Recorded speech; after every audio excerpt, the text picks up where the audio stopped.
Olá, pessoal! Professora Maísa com você para pensar língua portuguesa, entendendo que língua portuguesa é pensar linguagem e a linguagem rege a nossa vida, né? Nós nos comunicamos, nós nos relacionamos por meio da linguagem, né? Então, os textos interpretados, eles pensam sobre nós e nós pensamos sobre eles, né? Então, é importante a gente pensar leitura de mundo com língua portuguesa, não é isso? Estamos continuando a pensar reportagem. Estamos aí numa terceira aula sobre esse gênero. Já falamos dele em outros momentos aí do trimestre, não é isso? E a gente vai trabalhar novamente, pensar um pouquinho mais sobre ele, né? Também hoje nós vamos pensar uma revisãozinha de orações coordenadas, né? Que já foram muito bem trabalhadas pelo professor Anderson com vocês em outras aulas, não é isso? Lembre-se de fazer o seu registro de frequência, você sabe, estamos aí fazendo frequência no Google Class, a nossa sala de aula é virtual, não é? E nós precisamos usar o ambiente virtual para aprender, né? Nós também usamos o ambiente virtual para nos divertir, não é isso? Para interagir com os nossos colegas. Porém, também estamos aprendendo, melhorando a nossa relação de aprendizagem no mundo virtual, né? Por isso você vai ficar ligado no teu Google Class. Estamos aí num fechamento de trimestre, na maioria aí dos grupos, e você tem que dar uma olhadinha quais são as tarefas que valem nota, que tipo de atividade o teu professor colocou lá para você, o que você ainda não fez, né? Acompanhar tudo direitinho, observar as notificações do Google Class, né? Quem está entregando na escola, né? Se você não tem outra maneira e precisa entregar na escola, o que a gente está fazendo? Assistindo a aula com bastante cuidado, né? Se possível, voltando lá no YouTube, quando tem dúvida, respondendo as atividades que você pegou lá na escola, que o professor deixou para você, e aí devolvendo para o professor. Tem que devolver o mais rápido possível, né? Aí com um tempo aí razoável, para que ele possa fazer as correções para fechar o nosso trimestre, não é isso? Então vamos juntos nessa organização que é minha e que é tua, e a gente consegue aí passar por esse momento de um modo tranquilo o possível, não é isso? Vamos lá? Bom, hoje então, meu caro, a gente continua pensando no tema, né? Porque o tema então, educação financeira. A gente já falou da importância dele, né? Então, o que eu penso sobre dinheiro? O que eu penso? Quais são as minhas metas, né? Quais são os meus sonhos, né? Na sua família também. Às vezes a gente tem um sonho que é um sonho de família, né? Então, às vezes ali eu moro numa casa alugada, vamos supor, e aí o teu sonho aí seria ajudar os seus pais a comprar uma casa, né? Então, seria um sonho financeiro seu aí para um futuro, né? Auxiliar aí na família. Outros sonhos também pessoais você também deve ter. E para isso, para realizar esses sonhos, a gente precisa saber aí ter uma educação financeira, saber aí gastar e investir o nosso dinheiro. Por isso a gente está falando disso e interpretando uma reportagem nesse tema, ok? A gente começa entrando no tema, como sempre, fazendo você aí interagir, tentando, né, trazer você para dentro da aula comigo. Na letra A, a gente tem ali um outro verso, né, um outro poeminha que a gente está trazendo do Álvaro Posselt, a gente usou numa das aulas também, que fala sobre finanças, né? Vamos ver o que ele diz ali, ó. Teoria na prática. Com as contas do mês, aprendo matemática, né? Olha, é bem divertidinho, né? São brincadeiras aí com a linguagem aí que a gente tem. E aí você tem na letra A, onde o eu lírico aprende matemática, onde? Qual é o contexto, tá? Letra B, o que você aprendeu na sua família sobre finanças, né? Erros e acertos, porque aprender, a gente também aprende errando, né, meu caro? Quando a gente erra um exercício, a gente está aprendendo. Aprendendo o que, professora? Aprendendo que não é aquilo, não é daquele jeito, né? Então, o erro, ele serve para a gente aprender também. Então, a gente precisa ter paciência e ter carinho com o erro, porque às vezes o erro, ele ensina mais que um acerto, não é isso? Então a gente olha para ele e vê o que a gente fez de errado e revê e aí aprende a fazer certo. Então os erros também da família aí, né? E você, a gente está falando o quê? Professora, mas eu vou ficar falando mal da minha família? Não é isso, né? A gente está analisando, a gente precisa observar o ambiente que a gente vive, a gente precisa escolher a nossa vida, né? A vida que a gente quer. E a gente escolhe a nossa vida a partir das visões de mundo que a gente tem ao nosso redor, né? Pelo contrário, a gente analisa para a gente poder ajudar e para a gente aprender também para nós, ok? Na letra C, qual seria o seu sonho financeiro? Vamos pensar, e você vai ter que pensar se é um sonho imediato, se é um sonho mais a longo prazo, né? Então, veja aí o que você pensa sobre isso, um sonho financeiro. E como você acha que você conseguiria realizar este sonho? Essas são as questões para a gente começar a entrar no tema. Tempinho e eu volto.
conseguiu responder? Onde o eu lírico aprende matemática? Veja, o eu lírico, retomando, ele é o narrador do poema, né? Quando a gente tem uma narrativa, uma história, uma lenda, né, uma novela, a gente tem uma novela escrita, por exemplo, ou um conto, você tem um narrador. No poema nós temos o eu lírico, tá? É ele que fala no poema, que traz o poema. Então a gente tem ali, ó, primeira pessoa, eu aprendo matemática com as contas do mês. Então aqui, o que a gente entende? Que esse eu lírico, ele aprende em casa a matemática, não é isso? Então isso é muito legal, né? Muitas famílias, eu estava até conversando aqui com a Silene, minha professora coordenadora, e ela estava falando, que ela fala, olha filho, olha, se você ficar muito tempo no banho, né, esse dinheiro que a gente vai investir aí para pagar essa conta de luz que vai ficar mais alta, ou de gás, enfim, ou de água, o que acontece? A gente não vai poder investir em outra coisa. Então, veja, isso é aprender finanças em casa, né? Quando a mãe ou o pai dá uma dica desse tipo, o que ele está fazendo? Orientando você para o uso aí do dinheiro, né? Isso, então aí, nesse caso, a gente viu que em casa se aprende também aí finanças, aí nesse caso ele está aprendendo matemática, tá? Na letra B, a professora perguntou, o que você aprendeu na sua família sobre finanças? Veja que o eu lírico, ele aprende matemática, né, com as finanças da casa, fazendo as contas, observando o que gastou, o que não gastou, juros, etc. E, no caso, no seu caso, o que você aprendeu de bom e coisas que não são tão legais que a gente precisa melhorar? Anotou aí? Então, vamos pensar sobre isso durante a aula. E na letra C, a professora falou sobre um sonho. Algum sonho que você tem, né? Então, eu lembro, por exemplo, que quando eu estava na faculdade, eu tinha um sonho, uma meta financeira. Eu queria comprar um carro. Eu não tinha carro, então eu sempre tinha que usar um ônibus ou eu tinha que ir de carona, usar carona dos meus amigos. E eu lembro que eu queria muito ter um carro. Então, o que eu fiz como meta financeira? Né? Aí a professora colocou, ó, todo sonho exige planejamento. Na época, o que eu fiz? Eu comecei a guardar dinheiro, fazer uma poupança para poder comprar este carro, né? Então aí você tem as suas metas também, deve ter anotado aí. Quando a gente tem meta, a gente sabe como, a gente já começa a pensar para planejar esse uso desse dinheiro e como fazer aí para conseguir realizar esse sonho, tá? Ok, a gente vai falar um pouquinho mais sobre isso, tá? Hoje a gente continua na nossa reportagem, a gente está mantendo a reportagem porque tem bastante discussão que a gente pode fazer a partir dela, tá? Eu vou ler algumas partes dela hoje, não vou ler todas as partes e aí a gente vai fazer as nossas discussões, tá bom? Mantendo aqui, a gente tem aí o print da tela, né, do site e tudo mais, e aí a gente tem as fotos da reportagem que a gente viu na aula passada, né? Veja, eu quero que você, vamos voltar aqui, você tem aí a garotinha com um olhar feliz, né? Então a gente tem aí uma relação positiva com o dinheiro, isso é importante pensar também, né? Ok, na estrutura inicial a gente já viu a questão do título, o subtítulo, a autoria, a data e o assunto, né? Reforçando isso para você nesse visual. Ok, eu vou ler algumas partes, vamos começar aí com o título. Como vai funcionar na prática a educação financeira nas escolas? Subtítulo, o tema é importante para auxiliar a criança a saber organizar desde cedo seu dinheiro. E os pais também devem tocar no assunto em casa. A gente tem a Gabriela, né? A gente viu aí que ela colaborou nessa reportagem. Atualizado em 16 de 2020. Ok. Vamos ler o primeiro parágrafo e o segundo para a gente poder contextualizar novamente, né? Vamos lá. A partir deste ano, todas as escolas brasileiras devem adicionar a educação financeira como tema transversal na grade curricular, conforme as diretrizes da Base Nacional Comum Curricular, BNCC. Mas na prática, o que isso quer dizer? Né? Pergunta dentro da reportagem pode ajudar a criar, a construir essa curiosidade e manter o leitor ali, porque o leitor quer a resposta dessa pergunta, então ele continua no texto, então é uma estratégia também. Segundo parágrafo.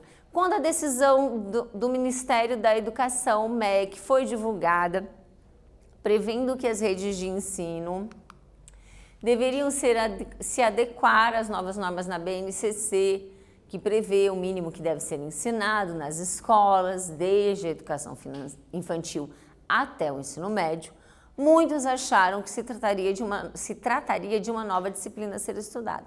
Mas não é bem isso, né? Então, o que as pessoas pensaram? Vai ter uma matéria de educação financeira. Então, lá na grade vai ter português, matemática e educação financeira.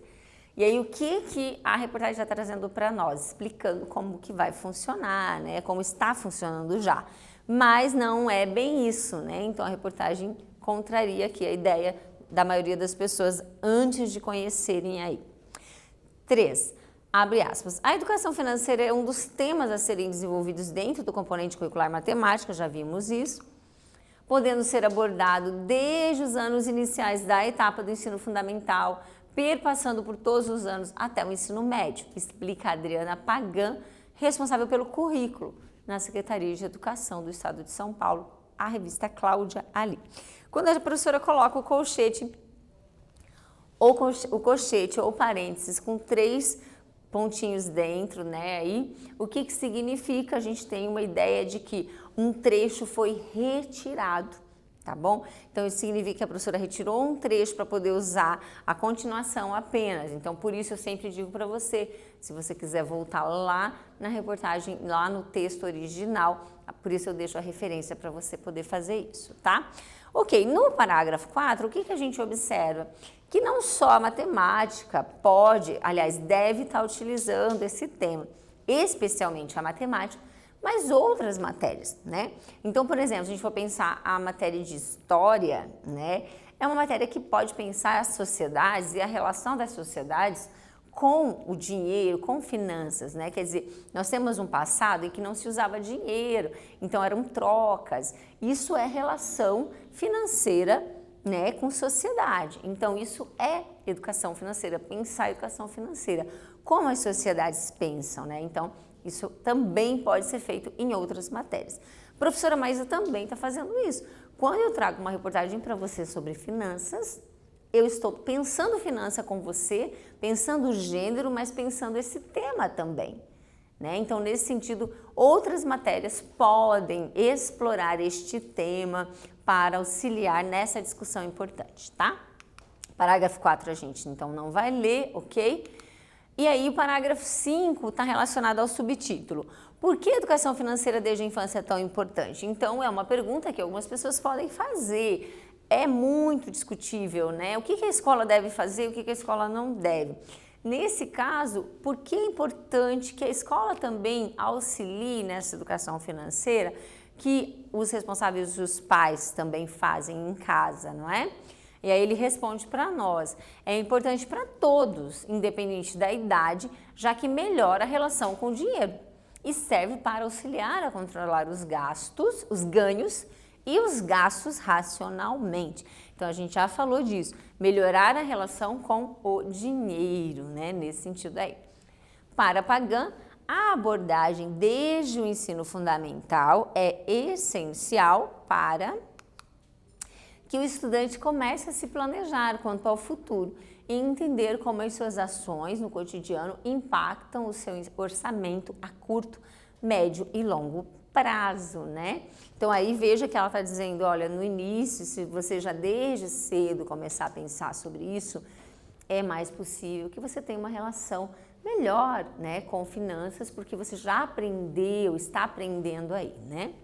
Ok, vamos lá, esse sexto parágrafo vai falar sobre a importância do planejamento, sobre a importância do orçamento pessoal com qualidade e realista. Então, o que ele vai dizer? Esse tema vai ajudar os estudantes a fazerem um orçamento pessoal realista e com qualidade. Realista em que sentido? Olha, o que eu posso realmente gastar? Em que eu posso investir? Né? Quer dizer, quanto que eu tenho, né, de receita, de valor, que realmente aí pode ser agregado de repente em algum tipo de parcela. Realista é nesse sentido, né, da gente fazer o que realmente é possível, né, para não fugir numa ilusão de que eu teria como fazer um pagamento de um determinado conta, né, e não posso. Então isso é bastante bacana, numa ideia de controle que o parágrafo 6 está trazendo para nós. Aqui ele vai falar os princípios básicos da economia, né, gente? Juros, né? Juros rotativos, tarifas, né? Então créditos pessoais, cartão de débito, tudo isso a escola vai estar trazendo aí na disciplina, tá certo? Ok. Pequeno investidor também no futuro aí, né? Lição de casa também é dos pais. No final ele vai trazer uma discussão que vai mostrar como que os pais podem auxiliar, né? A professora colocou uma parte, você pode ler o restante lá na reportagem mesmo, lá no site. O que ele traz para nós? Ele está dizendo que a criança pode conseguir, ela também precisa da ajuda dos pais. Em casa, né, esse auxílio aí com a questão das finanças, ajudando, ensinando aí, né? Ó, é importante que o tema também seja desenvolvido dentro de casa, né? Então, essa conversa é sempre importante aí para que, junto com a escola, essa criança, esse adolescente possa melhorar a sua relação, entender aí a questão do dinheiro e das finanças, para que a gente possa ter um consumidor mais feliz, mais coerente, né? E aí uma vida mais saudável, não é isso? De modo geral, ok?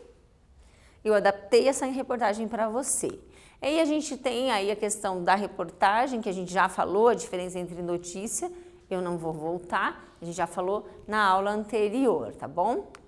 E a gente vai para o nosso primeiro exercício de análise, de pensar, de continuar pensando esse gênero, tá? Lá, releia o trecho. A lição de casa também é dos pais. Qual o papel da família na educação financeira? Né?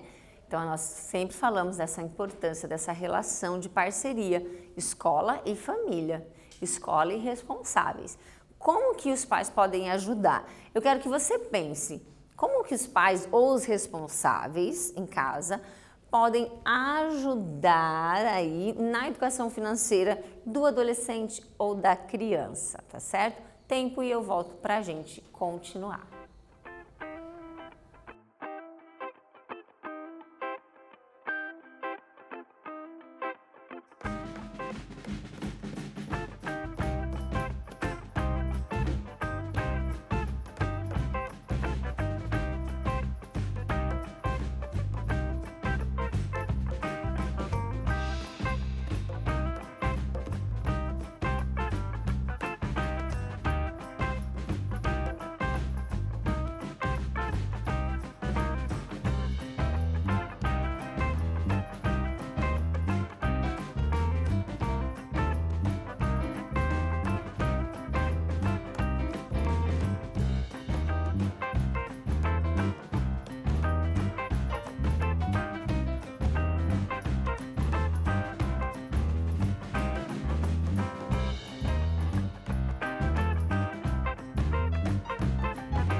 então você pensou, né, como que às vezes você já tem exemplos em casa, né, de como seus pais ajudam você a pensar finanças. A professora colocou alguns exemplos aqui que podem ser parecidos com o que você colocou, né? Você também pode acrescentar outros, tá?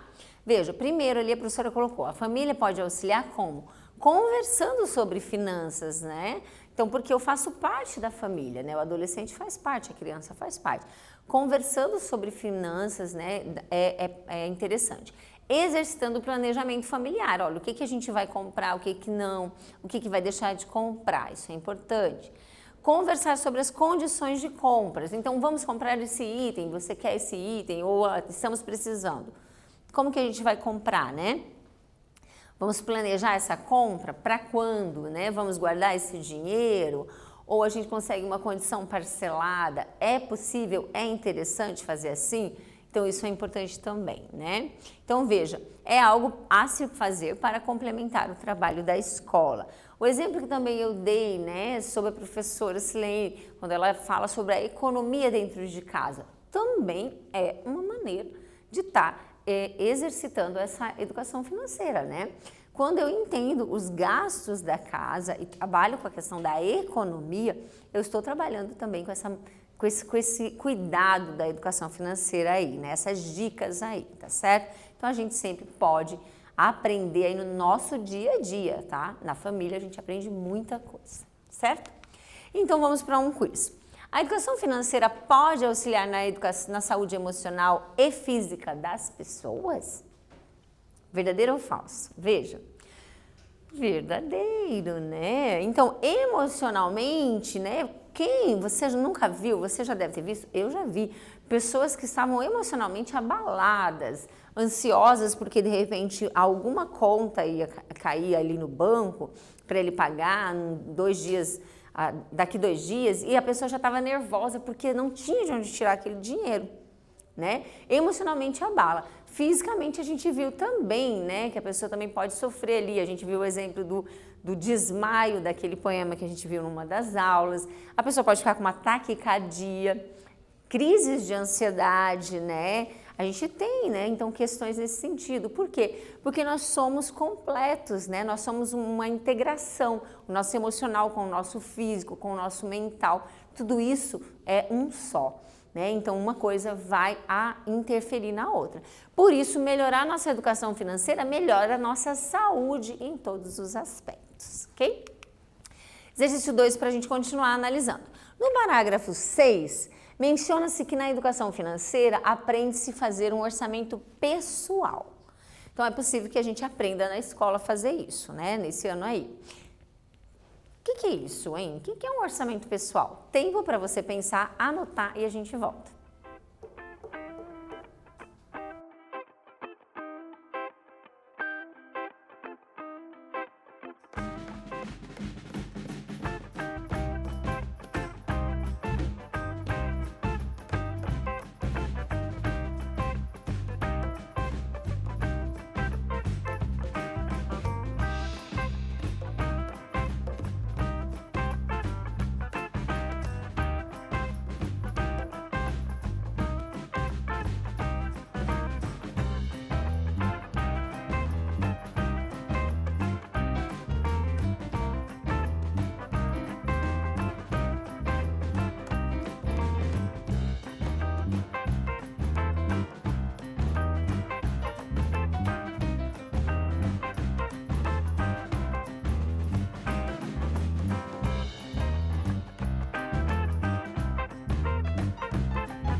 Então, o que você pensou aí?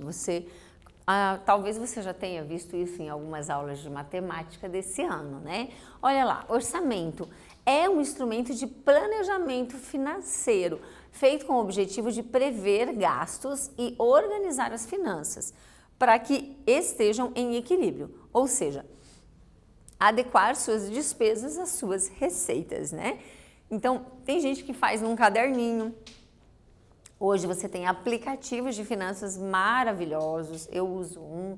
Então é bem legal, você pode baixar, né? Olha na internet quais são os tipos de aplicativos. Você pode ter um aplicativo para organizar suas finanças, ajudar às vezes em casa a organizar as finanças de casa, né? Você pode baixar e ajudar aí a mãe, o pai ou o responsável, né?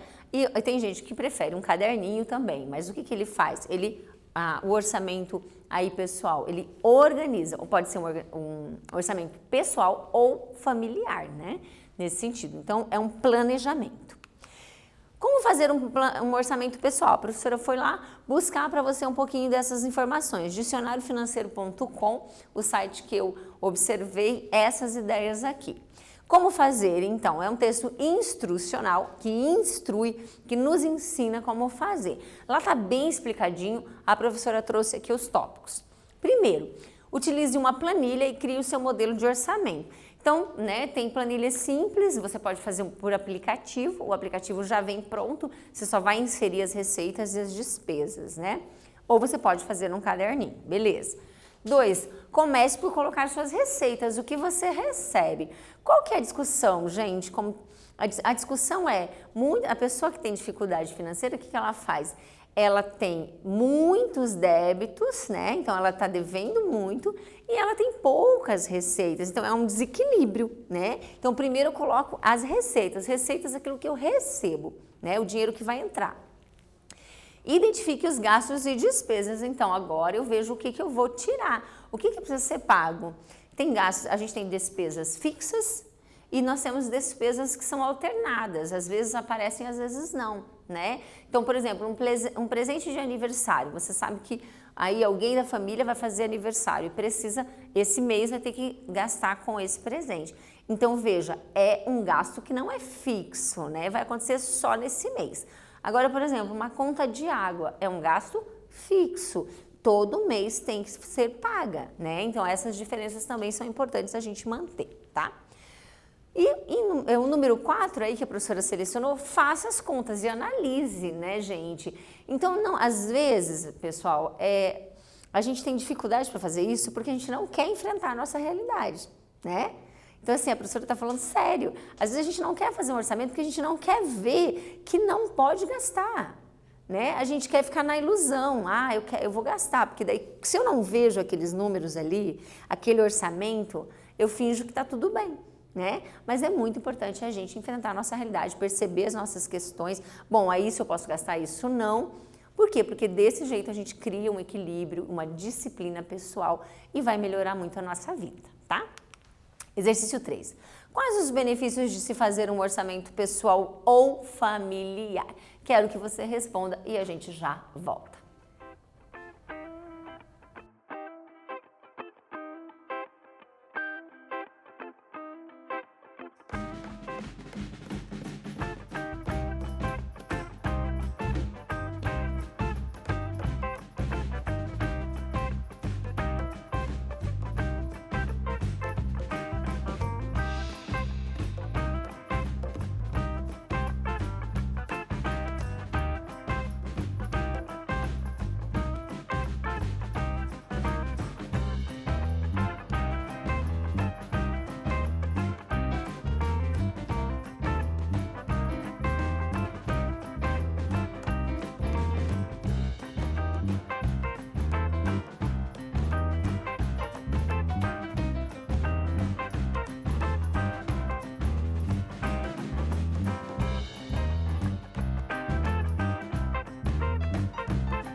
Então, a professora colocou aqui, ó, quando fazemos os orçamentos mensais, tanto pessoal ou familiar, controlamos nossas finanças, temos mais visão das receitas e despesa, o que traz tranquilidade de vida para todos os envolvidos, ok? A gente tem que revisar, né? A gente falou que no começo dessa aula a gente ia revisar aí nessa aula o período composto por coordenação, que já foi discutido anteriormente com o professor Anderson, e a gente vai ver. Vamos lá, período composto, mais de um verbo, a gente já aprendeu isso, né? Em segundo momento, vocês aprenderam orações coordenadas. O que elas são? São orações que, embora mantenham entre si relações de sentido, são sintaticamente independentes. Uma não depende da outra sintaticamente. Uma não exerce função sintática em relação à outra, né? Isso já foi estudado. Revisando aí. Então, vamos para um exercício para ir fechando a partir do que você já aprendeu.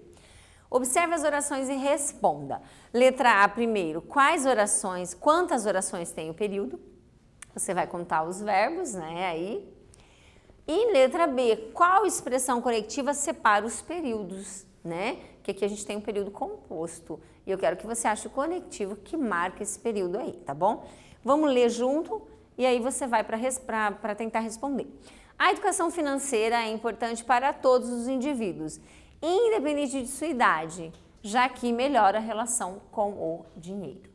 Tempinho, eu volto e a gente fecha a nossa aula.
Então, você conseguiu lembrar das aulas que você fez anteriormente com o período de coordenação, né? Período composto por coordenação? Vamos lá.